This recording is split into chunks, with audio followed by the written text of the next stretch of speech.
பிரியமானவர்களே, ஆண்டவராக இயேசு கிறிஸ்துவின் நாமத்தினாலே உங்களுக்கு எல்லாருக்கும் வாழ்த்துக்கள். प्रिय लोगों, प्रभु यीशु मसीह के नाम से आप सभी को अभिवादन।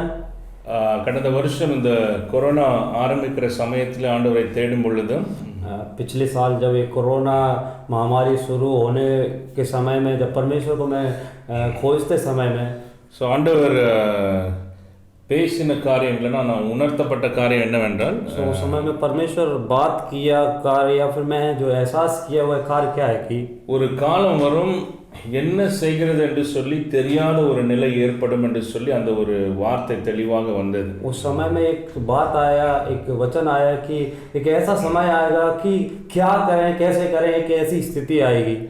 ஸோ இது கொரோனா தொடர்ந்து இது பண்ணும் பொழுதும் கூட ஒவ்வொரு முறையும் ஒரு சில பேர் கேட்கும் பொழுது அப்படிப்பட்ட ஒரு சூழ்நிலை வரும்னு சொல்லிட்டு இருந்தேன். सो कुछ लोग बात करते समय, कोरोना के बारे में बात करते समय, तब ऐसी स्थिति आएगी, इस प्रकार का समय आएगा, मैं बोलता रहूँगा। அதுக்கப்புறம் கொஞ்சம் எல்லாம் சரியாக ஆரம்பித்த உடனே நான் யோசித்தேன், ஒருவேளை சொன்ன மாதிரி வரல போல அப்படின்னு சொல்லி ஒரு யோசனையும் வந்தது. तो एक समय में ऐसा हुआ कि सब कुछ सही होने के जैसा लगा, और उसके बाद मैं जो बोला वो कुछ नहीं हुआ, ऐसा मैं सोचा। இதை நான் பகிர்ந்து கொள்றதுக்கு ஒரு சில காரணங்கள் இருக்குது, அதை நான் பின்பதாக சொல்கிறேன். तो इसे परखने का कुछ कारण है, इसलिए मैं बाद में उन कार्यों को मैं बाद में बोलूँगा। பட் முதலாவதாக சொல்ல வேண்டிய காரியம் என்னன்னா, அந்த சமயம் இந்த சமயம் என்று சொல்லி, तो वह समय यह समय है, ऐसा मैं बोलना चाहता हूँ। இதில் ஆண்டவர் உணர்த்தின இன்னொரு முக்கியமான காரியம் என்னன்னா, उसमें परमेश्वर एहसास दिलाया, उसमें एक और कार्य क्या है कि அதிகமாக வேதனை இருக்க போகிறது, கண்ணீர் இருக்க போகிறது, और अधिक वेदनाएं होने वाली हैं, आंसू और भी अधिक होने वाले हैं, ஆழமான இழப்புகளும் இருக்க போகிறது, और गहरे कार्यों को हम होने वाले भी हैं। ஸோ இந்த சமயங்களுக்கு ஒரு சில ஆலோசனைகளை ஆண்டவர் கொடுக்கும்படியாக உணர்த்தினபடினால அந்த ஆலோசனைகளை கொடுக்க போகிறேன். तो इस समय के अनुसार कुछ सलाहों को परमेश्वर दिया है, तो उन सलाहों को मैं देना चाहता हूँ। பட் ஆனால் இந்த சூழ்நிலையிலிருந்து நாம் கற்றுக்கொள்ள வேண்டிய ஒரு முக்கியமான காரியம் என்னன்னா, तो इन परिस्थितियों से हमें सीखने वाले कार्य क्या है कि நம்ம யாருமே இதை எதிர்பார்த்து இல்லை, ஆயத்தமாக இல்லை. सो हम इस कार्यों के लिए कोई भी उम्मीद नहीं रखा था, और इस कार्यों को सामना करने के लिए भी तैयार नहीं थे। அதுதான் என்னுடைய மனநிலையும் நான் சொன்னேன். तो यही मैं எல்லாருமே ஒரே நிலையிலிருந்து நாம் இதை ஆண்டவரை நோக்கி பார்க்க வேண்டும் என்பதற்காக। सो मैं ये मेरे मन की स्थिति को रखकर मैं बोला कि सभी लोग परमेश्वर को एक ही मन की स्थिति में देखना है। इसलिए ஸோ பாருங்க, நம்ம எல்லாம் முடிந்து விட்டது என்று யோசிச்சுட்டு இருந்தோம், திடீர்னு இன்னும் ஒரு மோசமான சூழ்நிலை ஏற்பட்டிருக்கிறது। तो हम सोच रहे थे देखो सब कुछ खत्म हो गया, सब बढ़िया हो गया, ऐसा सोच रहे थे, लेकिन देखिए अचानक से दोबारा एक भयंकर परिस्थिति आई है। ஸோ எத்தனை பேர் இதை எதிர்பார்த்திருந்தோம், எத்தனை பேர் ஆயத்தமாக இருக்கிறோம் என்பது ஒரு பெரிய ஒரு கேள்வியாக तो இருக்கிறது। कितने लोग इस कार्य के प्रति एक उम्मीद के साथ थे, या कितने लोग ऐसा सोचते थे कि ऐसा दोबारा फिर होगा, और कितने लोग इसको सामना करने के लिए तैयार थे। एक बड़ा एक प्रश्न है। ஸோ நம்மளுடைய முதல் ஜெபம் என்னன்னா, ஆண்டவரே இப்படிப்பட்ட காலங்களுக்கு எங்களை ஆயத்தப்படுத்துங்க ஆண்டவரே, இப்படிப்பட்ட காலங்களில் ஆண்டவரே உண்மை நாங்கள் ஜனங்களுக்கு கொடுக்கணும் ஆண்டவரே என்பதுதான் நம்முடைய ஜெபமாக तो இருக்கும்। हमारी प्रार्थना इन समय में कैसी रहना है कि प्रभु जी हमें परमेश्वर इस प्रकार के समय के लिए तैयार रखिए। प्रभु हमें प्रभु जी इन दिनों में आपको देने के लिए, दूसरे लोगों को देने के लिए हमें तैयार रखिए। ஸோ இந்த காலங்களுக்கு நமக்கு என்ன தேவை, முதல் சுருக்கமாக ஒரு சில காரியங்களை சொல்ல போகிறேன்। मैं कम शब्दों में कुछ कार्यों को मैं बोलना चाहता हूँ। पहली बात क्या है कि இந்த காலங்களுக்கு நமக்கு என்ன தேவை, इन कालों, इन समय के लिए हमारे लिए क्या जरूरत நல்லா है। கவனிங்க, आप अच्छे से ध्यान से सुनिए। வெளிப்பாடு தேவை। इन कालों के लिए हमें प्रकाशन की जरूरत है। நம்ம வேத வசனத்தை வச்சு ஏதோ அறிக்கை பண்றதுனால थिंग्स वर्कआउट आगा। सो देखिए इस समय में हम बाइबल वचन को रखकर मनन करके ऐसा हम इस समय में कार्य नहीं होगा। பழைய முன்னாடி ஆண்டவர் கொடுத்த வெளிப்பாடு இன்றைக்கு அது செல்லாது। सो देखिए पुराना परमेश्वर दिया वो प्रकाशन, आज वह प्रकाशन काम नहीं आएगा। இன்றைக்கு ஆண்டவருடைய அப்பா என்ன, आज के दिन के लिए परमेश्वर की रोटी क्या है, இந்த காலங்களுக்கு ஆண்டவர் நமக்கு தனிப்பட்ட முறையில் என்ன பேசுகிறார், आज के दिनों में परमेश्वर हमारे व्यक्तिगत जीवन में क्या बात कर रहा है। சோ அந்த வெளிப்பாடு தான், அதுல தான் பாதுகாப்பு இருக்கிறது, அதுதான் வழி நடத்துதல் இருக்கிறது, அதுல தான் கிருபைகள் இருக்கிறது। वही प्रकाशन में ही प्रकाशन है, उसी प्रकाशन में ही अनुग्रह है। சோ நம்ம எப்படி ஜெபம் பண்ணணும், ஆண்டவரே இந்த காலங்களுக்கு எனக்கு என்ன பேசுறீங்க ஆண்டவரே, குடும்பத்துக்கு என்ன பேசுங்க, வார்த்தையை கொடுங்கன்னு तो கேட்கணும். हमें कैसे प्रार्थना करना है परमेश्वर, इस समय के लिए हमें कैसे प्रार्थना करना है, हमारे परिवार के लिए कैसे प्रभु जी प्रार्थना करना है, मुझे प्रकट करके दीजिए, ऐसे हमें प्रार्थना இதுல करना இன்னொரு है। காரியத்தை நான் சுருக்கமா சொல்றேன். इसमें मैं एक और कार्य को मैं बोलना चाहता हूँ। ஆண்டவருடைய ரத்தத்துல வல்லமை இருக்கிறது. परमेश्वर के लहू में, यीशु के लहू में सामर्थ है। ஆண்டவருடைய நாமத்துல வல்லமை இருக்குது. परमेश्वर के नाम में सामर्थ है। ஆனா ஒரு மனுஷனுடைய வாழ்க்கையில ஆண்டவருடைய ரத்தத்துல இருக்கிற வல்லமை, ஆண்டவருடைய நாமத்துல இருக்கிற வல்லமை வெளிப்பாடாக மாறும் பொழுதுதான் मनुष्य के जीवन में यीशु मसीह के लहू के सामर्थ, यीशु मसीह के नाम की सामर्थ जब प्रकाशन के रूप में बदलते समय ही அவனுக்குள்ள விசுவாசம் உருவாகும், அந்த கிரியைகளை பார்க்க முடியும். उसके जीवन में वो विश्वास उत्पन्न होगा और उसके योग्य वो क्रियाओं को देख पाए। அதுதான் முதலாவதாக சொல்ல வேண்டியது. तो यही मैं पहला बोलना चाहता हूँ। இரண்டாவதாக இப்படிப்பட்ட சூழ்நிலைகளை எப்படி ஜெபம் பண்ணுவது, और दूसरा इस प्रकार की परिस्थितियों में हम कैसे प्रार्थना कर सकते हैं। நம்ம வந்து ஆண்டவருடைய இரக்கங்களை வைத்து அவரிடத்துல ஜெபிக்க तो வேண்டும். हम इन दिनों में परमेश्वर की उस दया को रखकर, उसकी करुणा को रखकर हम प्रार्थना कर सकते हैं। ஒருவேளை ஆண்டவருடைய நியாய தீர்ப்பாவே ஒரு சில பேர் சொல்றதாகவே இருக்கட்டும்னு வச்சுக்கலாம். मान लीजिए कुछ लोग ये परमेश्वर का न्याय है, परमेश्वर का न्याय चल रहा है, ऐसा लोग मान लीजिए ऐसा ही है। பட் நம்முடைய தேவன் இரக்கம் உள்ளவர், लेकिन हमारा परमेश्वर वह करुणामय दयालु परमेश्वर, वह तरस खाने वाला परमेश्वर। அவருடைய இருதயம் என்ன, ஒருவரும் கெட்டு போக கூடாது, ஒருவரும் அழிய கூடாது. तो उसका हृदय क्या है, कोई भी नाश नहीं होना है, कोई भी नाश होकर नहीं जाना है। நம்ம ஆண்டவருடைய இரக்கங்களுக்கு அப்பீல் பண்ணணும். ஆண்டவருடைய இரக்கம், ஆண்டவரே மனம் இறங்குங்க என்று சொல்லி, ஆண்டவரே நீர் மனதுருக்கம் உள்ளவர், இரக்கம் உள்ளவர், ஆண்டவரே மனம் இறங்குங்க ஆண்டவரே, அப்படி ஜெபிக்க तो வேண்டும். हमें ऐसी प्रार्थना करना है, प्रभु जी तू करुणामय परमेश्वर है, तू दयालु परमेश्वर है, ऐसा हमें परमेश्वर के सम्मुख में प्रार्थना करना है। प्रिय அடுத்தது யாருக்காவது கொரோனா வந்து விட்டது என்றால், अगला, अगर किसी को कोरोना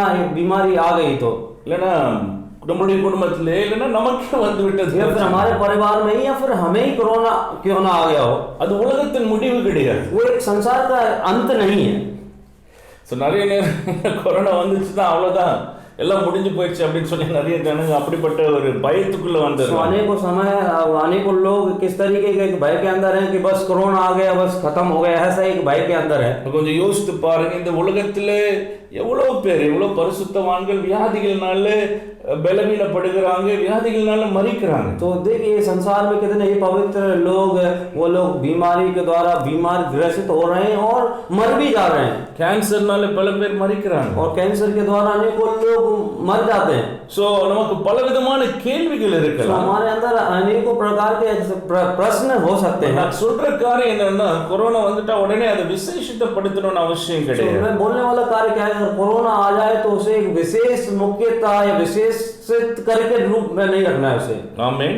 हमें கொரோனா வந்தவங்க பாவம் செஞ்சிருக்கிறாங்கன்னு கிடையாது, और அப்படி எடுத்துக்க முடியும். और ऐसा भी हम नहीं ले सकते कि जिन लोगों को कोरोना आया वो लोग पाप किए, ऐसा हम नहीं ले सकते। அப்படி யாருக்காவது வந்திருந்தா तो ऐसा अगर किसी को आया, நம்ம अगर है அவங்களுக்காக तो ஜெபிக்கலாம், ஆண்டவர் சுகப்படுத்தும்படியாக हम ஜெபிக்கலாம். उनके लिए प्रार्थना करना है, परमेश्वर उन्हें चंगाई देना है, ऐसा हमें प्रार्थना நம்முடைய करना है। தேவன் அவர் யெகோவா ராஃபாவாக तो இருக்கிறார். हमारी जरूरत क्या है, हमारा परमेश्वर यहोवा राफा है। So, இந்த காலங்களில் கூட பொதுவாக சபையாக நாம் ஆண்டவரே யெகோவா ராஃபாக வெளிப்படுங்கன்னு சொல்லி நம்ம அப்படி ஒரு வெளிப்பாட்டுக்காக तो ஜெபிக்கலாம். हमें इन दिनों में भी हम कलीसिया के साथ मिलकर यहोवा राफा के रूप में प्रभु जी हमें प्रकट होइए, इस तरीके से हम प्रार्थना कर सकते हैं। இதுல இன்னொரு காரியத்தை நான் சொல்ல விரும்புகிறேன், மறுபக்கத்தையும் சொல்ல விரும்புகிறேன். तो मैं एक और कार्य को इसके एक और भाग को मैं बोलना चाहता हूँ। ஜெபித்த பிறகும் இழப்புகள் ஒருவேளை ஏற்பட்டால், ஏனென்றால் ஆண்டவர் முதல்ல அந்த வார்த்தையை கொடுத்திருந்தார், இழப்புகள் ஏற்படும் சொல்லி. तो मैं क्या बोलना चाहता हूँ कि प्रार्थना करने के बाद भी हम कुछ कार्यों को खो सकते हैं, क्योंकि परमेश्वर ने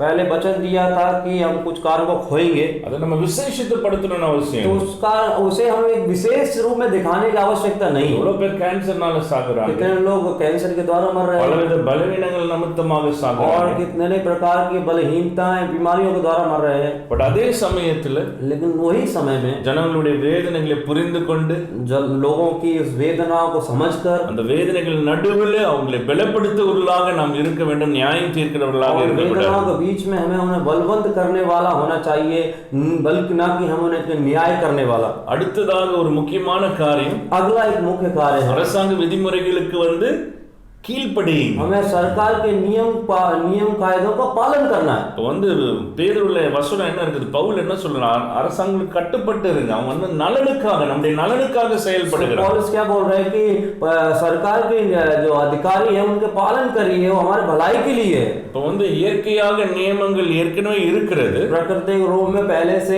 नियम कायदे हैं। இப்போ சூழ்நிலைக்காக அரசாங்கம் நியமத்தை போடுறாங்க, ரூல்ஸ் போடுறாங்க. சோ அதுக்கு வந்து கட்டுப்பட்டு இருங்க, கீழ்ப்படிங்க. लेकिन परिस्थिति के अनुसार सरकार उन नियमों को डाल रहे हैं, नए नियमों को लेकर आ रहे हैं, तो उन नियमों के हम अधीन रहे ना, उन नियमों का हमें पालन करना है।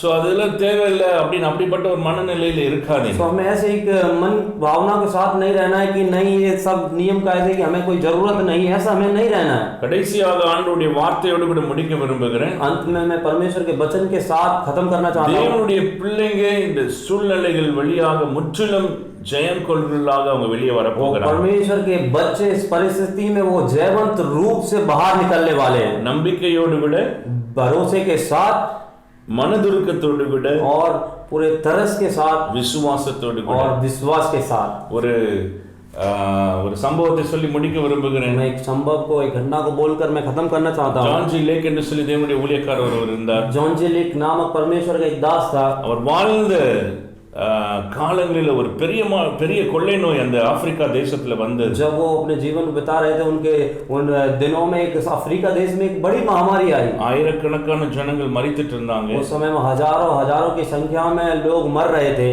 அப்போ இவங்க வந்து அந்த சரீரங்களை அடக்கம் பண்ணிட்டு இருந்தாங்க. கிளவுஸ் இல்லாம இவரும் இவருடைய அசிஸ்டன்ட்டும் அடக்கம் பண்ணிட்டு இருந்தாங்க. तो ये क्या है, इनके जो सहकर्मी हैं और ये बगैर हाथों में जो हत्थे पहने, बगैर ग्लव्स पहने, बगैर क्या कर रहे थे, लोगों को दफना रहे थे। இப்போ சயின்டிஸ்ட் வந்து ஃபுல் முகக்கவசம் எல்லாத்தோட வந்து இவங்க ரெண்டு பேர் பண்றத ஒரு சில நாட்கள் பார்த்த உடனே அவங்க ஆச்சரியப்பட்டாங்க. तो साइंटिस्ट लोग, जो वैज्ञानिक लोग हैं, जो इस तरीके से जो कार्य कर रहे थे कुछ दिनों से, इनको देखकर वो बहुत ही उन्हें आश्चर्य हुआ। ஏன்னா அவங்களுக்கு ஒண்ணுமே ஆகல என்று சொல்லி. क्योंकि उनको क्यों आश्चर्य हुआ? क्योंकि इन दोनों को कुछ भी नहीं हुआ है। तो ஜான் ஜி லேக் பார்த்து கேட்டாங்க. तब जॉन जी लेक को देखकर वो पूछे, எப்படி இன்ஃபெக்ஷன் ஆகாம இருக்கீங்க? कैसे आपको कोई इन्फेक्शन नहीं हुआ है, कैसे आपको कोई प्रॉब्लम नहीं हुआ, ऐसा वो पूछे। இப்போ ஜான் ஜி லேக் என்ன சொன்னார்னா, तब जॉन जी लेक क्या बोले, என்னுடைய ரத்தத்தோடு கூட இயேசு கிறிஸ்துவின் ரத்தம் கலந்திருக்கிறது. मेरे लहू के अंदर यीशु मसीह का लहू मिला हुआ है। ரத்தத்தை ஒரு மைக்ரோஸ்கோப்ல எடுங்க. आप मेरे लहू को आप एक माइक्रोस्कोप में लीजिए, அந்த பிளேக் கிருமியை வந்து அந்த ரத்தத்துல போடுங்க.